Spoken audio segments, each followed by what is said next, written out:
Hello, everybody. I got my amazing student JJ here. So, how did you just do the test? Yeah, I just did the test. How was it?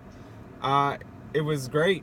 It was great. It just felt good to take all those nerves and just extend it as driving and just see it to fruition. Perfect. Second question: how did you prepare for the test, and what advice would you give to the other people taking the test? I'm not a religious person and I'm not a whimsical person, but you manifest what you visualize. Oh, look at that, you guys! Look, I put that on my G1, and what this does this is amazing. This is the Jim Carrey technique, and Shiraz really inspired me to do this. Is every day you will always be thinking about it and you'll always be visualizing it, and when you get down to doing it, you will be more motivated, you'll be more focused, and you will always be accessing the resources at your fingertips because you'll get more creative.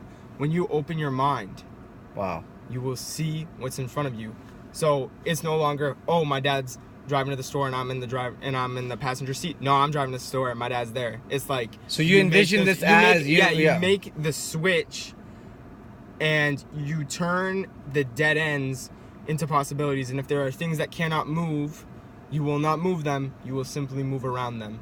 Wow. I couldn't said any better. Thank you so much, JJ, for thank you. best advice. Thank Hopefully, this you. helps the students who are taking the test. Yeah, and I gotta say, and this is not actually this is not me just giving love for my friend here. It's simply just a fact that within the first 15 minutes of us meeting and him teaching me to drive, he completely changed the way I drew, I'm going to drive for the rest of my life.